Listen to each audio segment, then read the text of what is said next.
Well, at this time, we are pleased to present the Diversity, Equity, Inclusion, and Belonging panel, sponsored by Tufts University. We will be discussing expanding access and engagement with historically underserved communities. I would like to welcome to the stage our sponsor, Vice Provost Bernard Arulanandam, who is a Fellow of the National Academy of Inventors.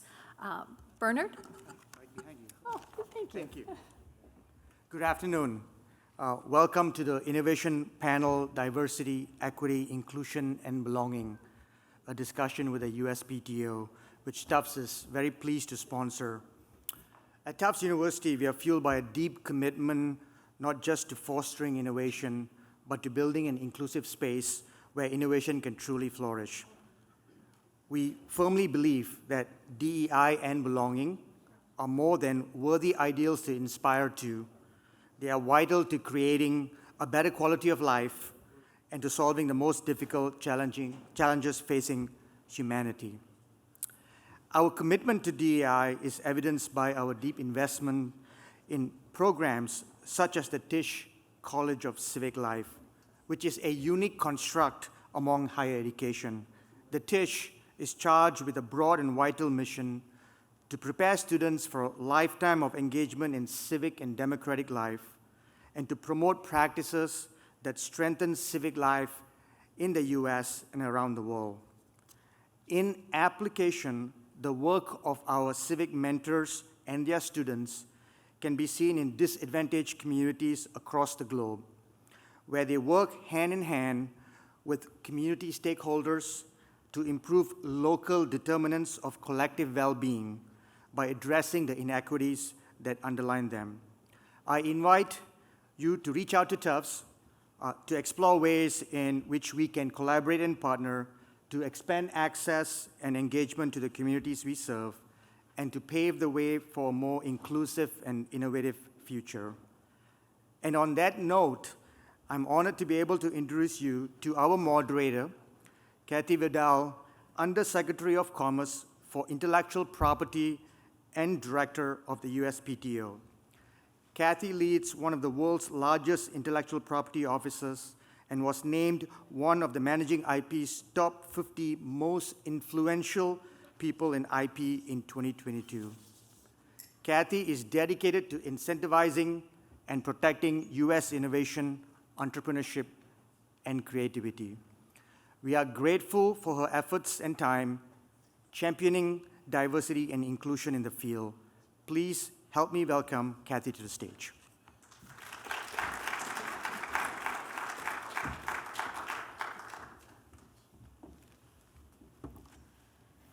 Thank you.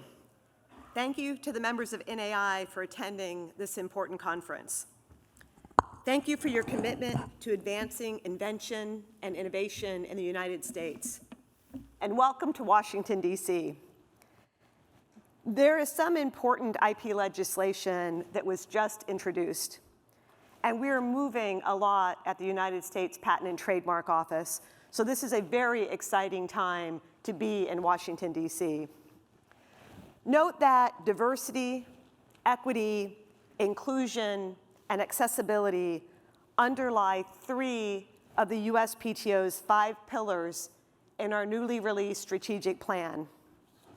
We define inclusion broadly. It is not just women and those who identify as diverse. It is our military. It is those in rural areas without traditional access to the innovation ecosystem, and those who are financially under-resourced. By lifting all, we seek equal representation in our IP ecosystem, not only for equity's sake, but also to create jobs and economic prosperity, and to solve world problems from every point of view. We need to incentivize more innovation from everyone, support everyone with robust and reliable intellectual property, and bring that innovation to impact. The USPTO plays a proactive role in expanding participation in the innovation economy. We have major outreach initiatives and education programs that touch hundreds of thousands of students, teachers, inventors, and entrepreneurs. We have major pro bono programs that are directly and positively impacting underrepresented communities across our nation. We are initiating an IP Champions program this summer to deliver community-based IP awareness and educational programs throughout our country. And the Secretary of Commerce, Gina Raimondo, and I founded WE, the Women's Entrepreneurship Initiative, offering some of the best programming for entrepreneurs that you'll find. And it is inclusive, not exclusive. We have a fair number of men who attend all of our sessions. That's among many of the initiatives that we are pushing forward. For the health and well-being of our nation and to ensure growth of our economy and the creation of new jobs, we must increase the engagement of women in underrepresented communities in our innovation economy. We can generate an additional $1 trillion in GDP per year if we make these changes. And that's just not the GDP, that's food on the table, it's putting kids through college, it's giving people a better standard of living. We can accelerate the invention and adoption of technologies that will usher in an entirely new economic system built on sustainable technologies and systems. At the meeting of IP5, which is the 5 largest IP offices in the world, that the USPTO hosted just 2 weeks ago in Hawaii, this was the focus of global attention. We rewrote IP's 6-year-old vision statement to include the importance of inclusion, a word that had previously been missing from the statement, in creating a sustainable economic system. The US faces major competitive challenges. Our global competitors understand the importance of innovation to ensuring future prosperity. The United States needs a far greater number of people to be involved in invention and the promotion and protection of intellectual property. Our IP system is the reason our country has been able to reinvent itself for more than 200 years. Our diversity provides a foundation for our current and future success. And that's why I am so pleased to be here with all of you today and pleased to invite our 4 panelists to join me for a discussion on this very topic. I'm pleased to introduce you to Dr. Karen Burg from the University of Georgia, Dr. Almesha Campbell from Jackson State University, Dr. Robert Duncan from Texas Tech University, and Lateef Mtima from Howard University.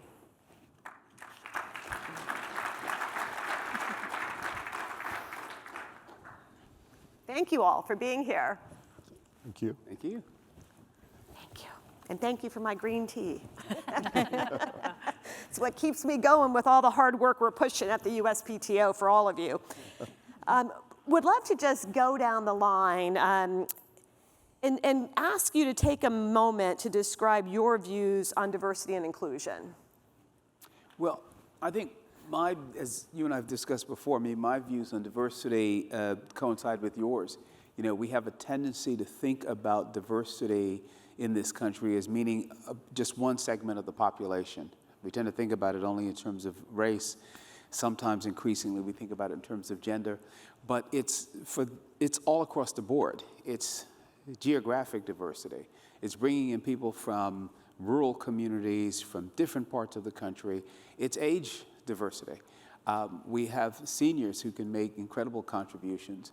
It's the military. So it's just every aspect of our social infrastructure. Well, and I know we've had this discussion before. I actually just flew in from Chicago today, and my Uber driver was a high school coach that taught at an inner city school in Chicago. And I asked him, I hadn't been to Chicago in a few years, and I said, how is Chicago doing? And he said, not well. And he mentioned the crime, and then he said, it's because people don't feel empowered. They're not getting the jobs. Like, we're not giving them the opportunity. And so a lot of the work that we're doing is trying to figure out how do we get, and I asked him, how do we get out there? Like, we're doing a lot across government. How do we get out there and make sure everybody has those opportunities? So I love that answer. I guess I'd say, to kind of simplify it, hopefully not too much, it's all of us, all the time, no exceptions. It's wanting not only social justice, but also, if we in our wonderful country don't include everybody, we cut ourselves short unnecessarily. So not only is it good for the underserved, it's good for us all, and it's critically important. I love that. All of us, all the time, no exceptions. I didn't bring my pen, so Paul, I hope you got that, because that's going in my social post. All of us, what is it? All of us? All the time, all the time, no exceptions. Love that. And it's interesting because as we think about, we have a Council for Inclusive Innovation at the USPTO, and it's something that I took on with the Secretary of Commerce. And every time I think about inclusion, I think about everyone. Every time I talk about it, I want everybody to know it's nobody left out. It's not that I'm focusing in any particular direction. I'm trying to understand the needs of communities because they're different. The Native American community has different access needs than women have. And then there's the cross sections of how people identify, but it's really everybody. So I love that answer. We say, in addition to what my colleague said, we said that innovation occurs everywhere, but yet we do not go everywhere to train and educate people in the various communities and different socioeconomic backgrounds and cultural backgrounds and people with disabilities and even people of, the young and the old. We tend to leave the middle school, high schools, the kindergartners out of the training. So for me, the diversity is including all those groups, but not only just including those groups, but including the diversity of voices, because not everybody is going to come from a different perspective. Not everybody is going to say, yes, if you walk into a room, which is my philosophy, and everyone said yes to everything I said, I'm going to walk out the room, I'm going to find some people who will dissent to what I say so that we can have good conversations and that we can be more innovative. So that's one. And then, for people in different contexts and different backgrounds, they want to make sure that when they come into a place, they have a sense of belonging. What does that mean? It means when I walk in and I have something to say, someone stops and listens to what I have to say, and then asks me questions about my belief system, about, well, Almesha, why did you say it this way? Because my thought process is X, Y, Z. And then having those honest conversations and be able to agree or disagree in a meaningful way and with respect. And so for me, diversity has to include all those components. That's great, Almesha, and it reminds me of a couple things.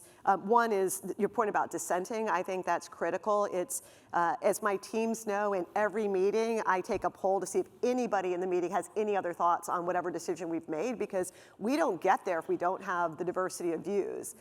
So I think that's extremely important. Karen. Yeah, so I think about it probably no differently, but as a 360. So if the fundamental problem is in the middle, it's getting the perspectives that completely surround that. It's also, I think, time sensitive, so not just involving people at the back end, when there's even a straw man of an idea, but it's involving folks, that 360 in the initial ideation process. And so it's again, I think Almesha said it quite well. It's not just involving people as in getting them in the room, but it's also listening and watching for the quiet voices and drawing them into those conversations. Yeah, that's fantastic. And I saw a study that said that when schools changed the problem that they were teaching in terms of innovation, when they changed it from dropping an egg, I don't know if you all did that when you were in school, you either dropped an egg from a building or you shot a rocket up. That tended to get boys excited about innovation. But as soon as they changed it to there's a wheelchair and the person needs someplace to put their cup, all of a sudden everybody came out. And so just the idea that we've got a lot of problems to solve, and when I get out into communities and there's diverse groups solving them, you've got high school students coming up with solutions related to diabetes because one of their grandparents has diabetes. I mean, it's just phenomenal. I think that we really do need that diversity. I'll also say that when we get out in communities, there's naturally diversity. So through our pro bono program, which I mentioned, and when we get out and we help people who are under-resourced get access to the innovation ecosystem, those who identify as women who benefit, it's 43%. Think about that compared to the 12 to 13% that are listed on US patents. African American and Black, it's 35%. Hispanic Americans, it's 14%. And I could go on, but it just shows that innovation is everywhere, and we just need to tap into it. So Lateef, back to you. So what major changes in academia are needed to increase the inclusion of underserved populations? Well, I think one of the key issues is the perception of what intellectual property is and how the intellectual property system impacts marginalized communities. I mean, traditionally, most communities, and in fact, maybe most people in America, look at intellectual property as the system whereby corporations get to take stuff from us, right? It's how they make money by using us and ignoring us.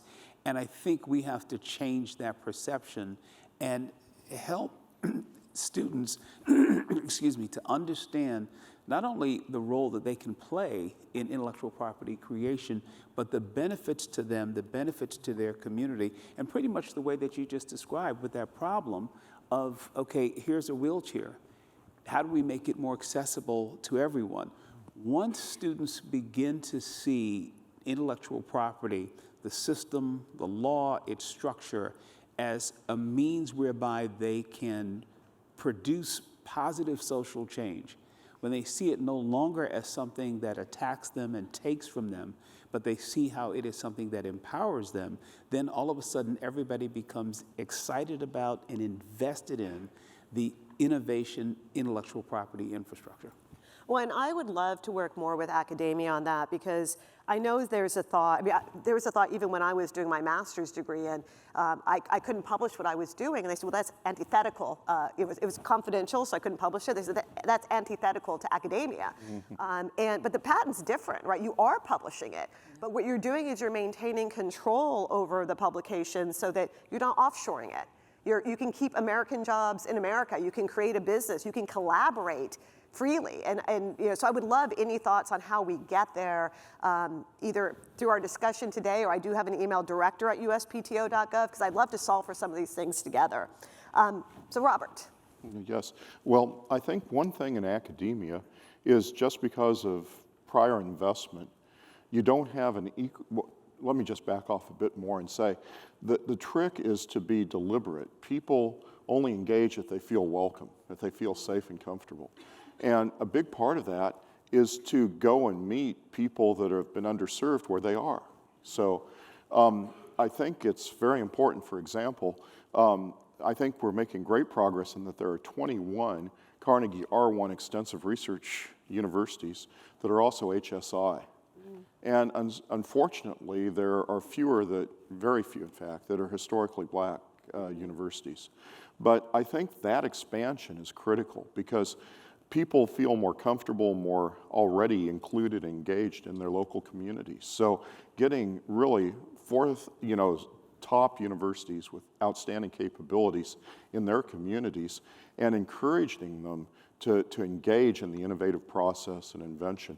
I guess the other side of that is, as a physicist and as a professor, I never took the position of, well, you should have known calculus before you took my physics class. It's like, if you don't know this, it's more compassionate. If you don't know this, I'll have a special office hour and we'll go over it, So go out of your way. I mean, inclusion, diversity, belonging is hard work. You have to really be ready to put in the time. And too often, things these days seem to be political buzzwords and the like. This is not. This is fundamental equity. This is fundamentally expanding the capability of our nation to include all of our outstanding citizens. And brilliant people are everywhere. There's no boundaries.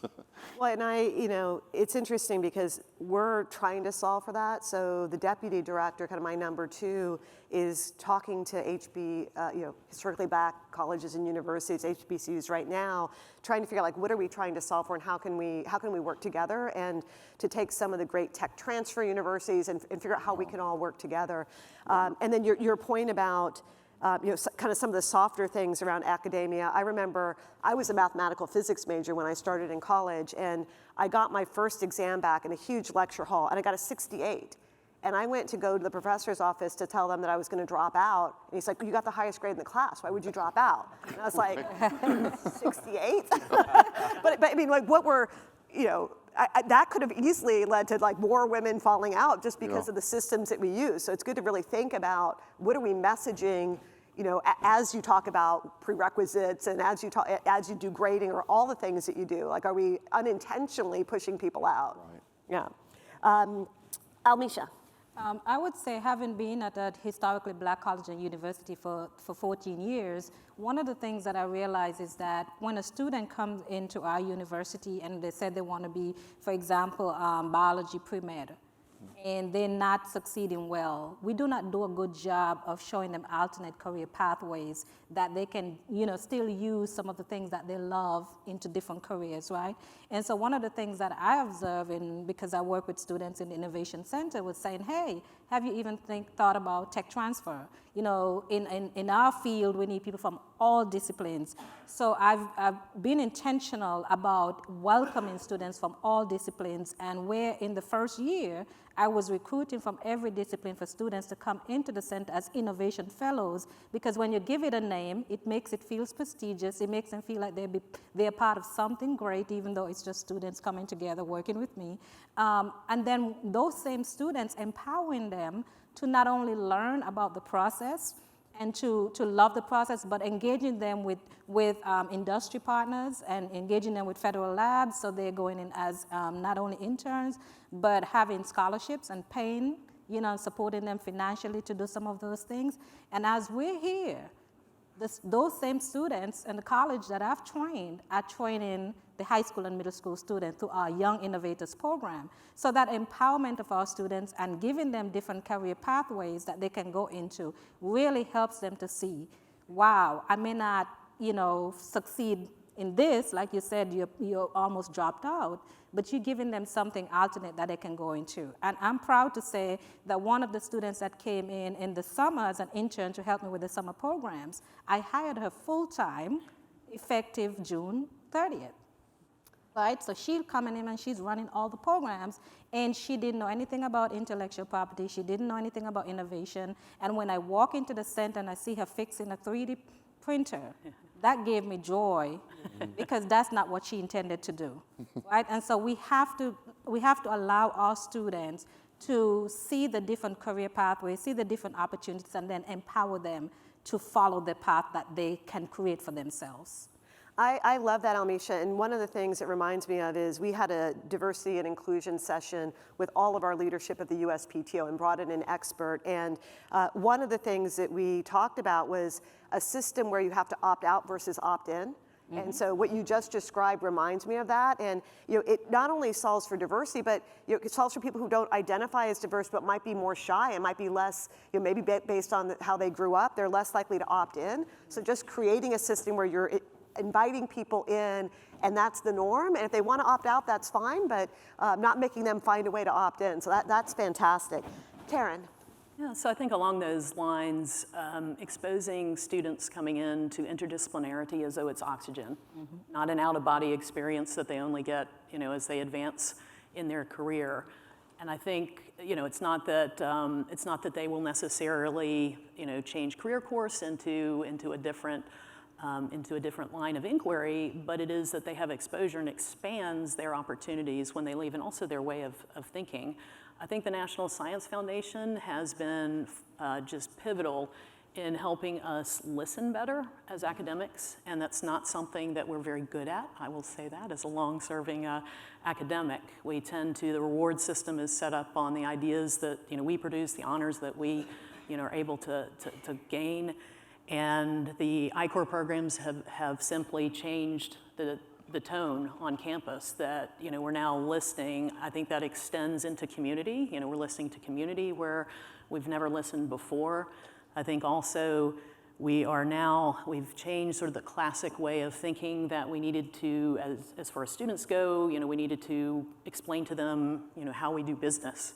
Instead of that, we were starting to realize we have a lot to learn from them, and so to welcome and embrace different cultures as opposed to thinking that we need to change folks coming to our campuses to, you know, to fit in a mold that we have prescribed. So it's funny that you mentioned NSF because I heard that Ponch preceded me here, which is, he's a hard act to follow. I have to say, I mean, does everybody agree? He's a hard, I mean, he's got a voice that it's like the voice of God. And I served with him on the National Advisory Council for Innovation and Entrepreneurship. I served with him on the Council for Inclusive Innovation. We do a lot of speeches and a lot of work together. We're working on an IP policy for NSF, but so great that he was here as well. I'm glad you got to hear from him because he's phenomenal. Karen, let's stick with you on this one. So two related questions that relate to what I just asked. You can answer one or both, but what pathways are open to access? Question number one. Question number two, what is working in your institution? So that, we'll just go down the line, but Karen, if you could start with that, that'd be great. Yeah, so I think, I mean, there's, we obviously think about the university from multiple angles. So when we think about students, and pathways to access. Again, it's being engaged. For me, I'm at the University of Georgia, so that's a land-grant university, so we're very much in all 159 counties in our state. And so again, it's being aware of which counties are absent, from the fabric of our university and why, and then what do we do about that. Also, similarly, you could parallel that with innovation, thinking, where are the students coming from that land in our innovation programs. With faculty and staff, to me, it goes back to a comment that I think you made, Almesha, about belonging. And so it's not thinking we will attract folks from diverse populations by simply putting an ad out in the right places. Right. So it's a relationship development. So getting to know people, going to meet them where they are, inviting them ahead of time before there's any kind of job opportunity on the table. So it's really creating that sense of belonging, and then being constant stewards of that type of environment. So I think those are a few of the ways that we're looking at. Great. Yeah. Almesha? I would say what's working. I would say that having been there, like I said, for 14 years, and for 12 of that doing tech transfer, it was very tough. And no one recognized what I do. And I said it backstage, as a joke that, they would tell me, go keep a party here and do that and recognize faculty and recognize students. And I did that with a smile. But on the evening time, I would stay late and do actual tech transfer work. And so when we got patents, everyone was wondering, how did you get time, to work on this? I knew it was important. And I was waiting for this moment in our nation's history of something like the Chips and Science Act, of something like what NSF is doing with the engines of the art program. And those are the things that now we look back and everyone at my university leadership level is recognizing what's happening, because these are the things that I've been talking about. It's coming. I just didn't know what form it was. And so to be engaged with Autumn and now being the chair of Autumn, that opened up their eyes like, wow, you really, we knew you were busy, but we didn't know what you were busy doing. Mm-hmm. And so, and the recognition of some of those things that I would say that leadership is now very supportive. They have even supported in some of the funds to help me build incubator spaces and providing opportunities that our students can engage in whatever process I'm doing. So, thanks to the NSF I-Corps that I participated in 2015, and then subsequently got so excited about my training that I said, you know what, we need to have an I-Corps site. I'm gonna write this proposal. I don't know how we're gonna do it. We had that proposal from 2016, and now we're with Vanderbilt University and the Mid-South Hub. And we are so thankful for that and for our administration to finally say, okay, we get it. What can we do to support you? And so that's what I would say is working really well. That's fantastic. So I gave a talk, I was just on a panel a couple months ago, I think, in Kiowa Island, and there was a venture capitalist on the panel, and I was on the panel, and the venture capitalist got asked first. He was a venture capitalist from New York. He got asked, what can government do for you? Mm-hmm. And he basically said, get the out of the way. I was like, wait a minute. Have you read the Chips and Science Act? What about the Inflation Reduction Act? Because this is the biggest push any administration has ever made for innovation and entrepreneurship and for science. There's a lot of money out there. If you haven't looked at it, there's lots of summaries out there. I moderated a panel, I think Ponch may have been on that one as well, where the folks on the panel were saying, because of the Inflation Reduction Act, now I'm building solar panels in West Virginia, and they just hope it doesn't go away because it's so supportive. So thank you for mentioning that. Robert? Well, it's interesting because I served as our senior VPR at Texas Tech when we became a Hispanic serving institution. And it was very interesting. There was never any opposition at all. In fact, had a board mandate to become HSI. But in the process of discussing it, you know, people would say, but we don't exclude anyone. And I'd say that's absolutely right. But do we warmly invite everyone?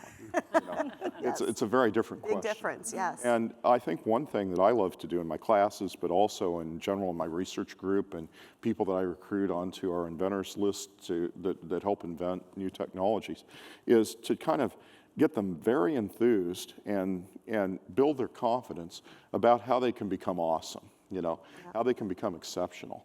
And, you know, doing that very much openly in warm invitations for people that haven't typically been included in this process before, I think is transformational for an institution. And so I think one thing that this is an example where, you know, good enough is the enemy of exceptional, you know, and we want to be sure to be exceptional in terms of attracting people who have not traditionally been included in this process of innovation in the past. Well, you've got a lot of great practices, Robert. I would love to learn from that and from all these practices, because what I'm trying to do and what my colleagues are trying to do at the USPTO is figure out a way that we can be a catalyst to do these kinds of things at speed and scale. And so any ideas you have, you know, whether it's the panelists or the audience, again, you can email me at director@uspto.gov. We can, you know, take in that information because we're here, we're very active, we work all the time, and this is why we're here. This is why we went into public service, is to serve you, and to do it at speed and scale is really what our country needs. Yeah. So really appreciate that. Lateef. So I'd say that I think what we found that works at our university is to not try to spoon the ocean, you know, to recognize that there's a place to start and to not expect that we'll say, okay, we would like diversity, equity, and inclusion in IP and wave a magic wand and tomorrow it will be there. So 20 years ago, we started the first intellectual property continuing legal education program that focuses on the intersection of IP and social justice. And what we did was that we brought in, at a time when the profession was not especially diverse, we brought a number of IP practitioners to Howard University to be involved in this program. And we've done it now for the past 20 years. Out of that grew the fact that a number of these practitioners then became adjunct professors teaching IP at Howard Law School, because we didn't have very many IP classes. 20 years later, we now have not only many of those same practitioners, but we now have Howard Law School alum who have now, as a result of those connections, have become IP practitioners who are not only teaching in the program themselves, but one alumni a few years ago came up with an idea whereby we have now created a program that connects all 6 of the HBCU law schools in terms of their IP programs and IP initiatives. And we 5 already had beginning programs. They've now all expanded, and we're now about to bring in the 6th HBCU, which will be pivotal because it's the only school that does not have an IP program. So as a result of that, that school will have an IP program. So by starting very specific and very small, we end up covering ultimately the entire topography. That is fantastic. So I have a lot of questions. We have 9 minutes and 33 seconds left. So I'm going to go, because so many great ideas. I'm going to go to the question I care most about, and then time permitting, we'll go to some other ones. So the question is, do you have any suggestions for the USPTO and the federal government to increase participation in the innovation economy? Want to take that one? So I think that what some of the things that would come to mind most, honestly, you guys have already done. I mean, you have turned things away from sitting back and saying, we want people to come to us. You've reached out into each of the communities and you've tried to figure out ways to want them to come to you. I would say the thing that I would add to that would be for the USPTO itself to do more of sending people, besides you, because you can't be everywhere. Seems like it sometimes. Yes, exactly. To send more people out all across the country and to particularly bring the conversation into the communities where people are already comfortable. It's a very challenging thing if there's this arcane and mysterious thing called IP at this office called the USPTO, where everybody has on a suit and a tie. People aren't necessarily going to feel comfortable coming there. But when you go into their communities, in the places where they're comfortable, they feel it's more of a level playing field of a conversation. And so that would be something that I think you guys are doing it. I think you could do more. So you're absolutely right, we can do more, and that's part of the reason why we're starting the IP Champions, because we have a workforce across the entire United States, and we're going to let them apply to be an IP champion, to go into communities. And then I will say, again, I would welcome any ideas on how we can do better and what touch points we can have. Even in my conversation with the Uber driver, he said, are you talking to guidance counselors in the schools? Oh. He's like, that's a really good touch point, because they're the ones who are guiding people into their careers. And I thought, the guidance counselor is the one who told me I was really great at English and other things, and like, you're good at math, go into electrical engineering, So it's like, I didn't even realize, like, that's another good touch point. Robert? Well, first of all, great response, and I just will try to build on it some, but first also, I really appreciate your leadership and what the USPTO is doing to really affect this outcome. Really, it's outstanding. I was talking to Elizabeth Doherty, our Master of Ceremonies, about her attendance at the National Scout Jamboree. And we were talking about kind of intriguing, innovative things for the Scouts to do that will get them hanging out well past the time the tent's supposed to close, and really get them engaged, So I really appreciate what you and your staff are doing to kind of go meet people where they are, and especially kids from households where there's never been a tradition of going to college, or and kind of giving the inspiration that, you're in a wonderful place, you invest in yourself, and you can be awesome, and I think that I'd say, I would agree with you. Your philosophy is excellent, just it's a matter of capacity. There's so many people out there to reach, just increasing the volume of effort. You need hundreds of Elizabeth Dohertys, so she's fantastic. I know she's back there listening. Almesha. I would add two things quickly. One, there are a lot of summer bridge programs at the MSIs and HBCUs that are, trying to connect, students into different career pathways and different opportunities and getting them prepared for the first day of college. I think that's a missed opportunity if we're not tapping into those. We don't have to create any new day or time. They already, stuff that they're doing. If the USPTO can come in. A few years ago, I've reached out to the USPTO, and I've had different conversations over the years about coming to Jackson State University, for example, and we bring in the other HBCUs around and the other MSIs to come to our campus, because if you're having it in Mississippi, but you're not having it in a central location like the city of Jackson, and you're going on the outskirts, we're not going to be able to get people there.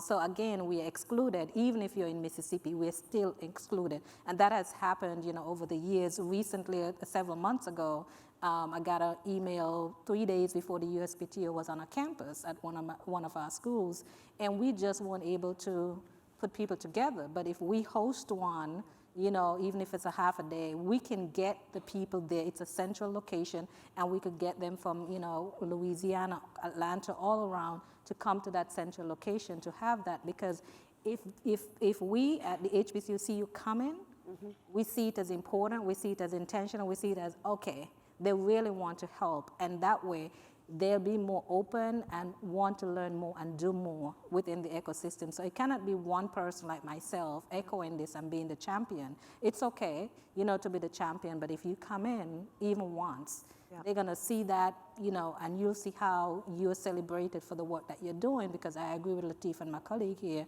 that you're doing some stuff. Director Brent has been reaching out to, different HBCUs, and so I wanna commend you, for that work and the intentionality, but I think those two things are simple things that can be done to really change the mindset. I think that's fantastic. In addition to the IP champions, we also have patent and trademark resource centers in libraries throughout the entire United States. So I just sent letters to a whole bunch more libraries telling them the importance of this to the country. We've got a major MSI library about to sign on, which I'm really excited about. But if you don't have one in your community, I would encourage you, work with us. I can send you the letter and you can knock on the door and say, we need this here because we need to be in all the communities. So appreciate that. Karen? Yeah, so I'm located in the South, so we are very excited about the current public request for ideas, and so the more detail on that, but the couple of cliff notes are, one, the education programs in the USPTO are fantastic. I tripped into them through being a member of this organization, and so perhaps more advertisement of the amazing things that are there. There are also some fine programs with teachers through the USPTO, the summer program. That one I would love to see, and I know there's, the curriculum, you have certain things you have to cover, but more of a partnership with the, because it changes location, around the US, and so it could reflect the flavor to some extent of the host or the area where that's located. Other things, certainly, I know, again, I'm a fan of the land grant model. I'm quite biased. I've been in a land grant university my entire career. And the model there is, we are present in the communities, but we are present as community members. So it's a little bit different than, I hop on the plane or I drive my car to a certain county and then hop out and expect people to be excited about meeting with me. So I'll give you an example. I was in South Georgia a couple weeks ago, and there was a host there who was local to that area, and so she was the trusted element and the trusted person there, and she invited me, and because everyone knows her as their neighbor, therefore I became the trusted person to some extent, and now I have the right to ruin that or to support that. So perhaps looking at that type of model and seeing what works and what doesn't work as you think about putting things particularly in the current call. Well, yeah, that's fantastic. And, some of your comments really resonate with me, and we do need to do more in our communities. And I will say there's a lot of opportunities. So I know that Almesha mentioned some of the schools and the younger kids. And last year we taught 280,000 children and more about innovation education through Camp Invention. So I've also sent letters to superintendents throughout the U.S. If you want to help there and get Camp Invention in your schools, I'd be grateful. I'm happy to send you the letter I sent, and you can knock on doors. And your point about the teachers, in addition to the National Summer Teacher Institute, which is coming up soon, we also have a monthly program. So if you want to learn how to teach innovation in the schools, if your kids are in schools, if you have any relationships at schools, get the teachers in that monthly free program where they can hear from people on how they taught innovation in the schools. So with that, we have 30 seconds left. I was going to do a lightning round, but I think it's probably just time to close. And want to thank our panelists for all the work that they're doing on this topic. It's important, as I always say, not just for equity's sake, but for the future of our country, and to give people opportunities to lift people. Would rather do that on the front end than help people on the back end because we didn't do a good job. So let's put our investment in the front end and march on. So thank you all. Thank you.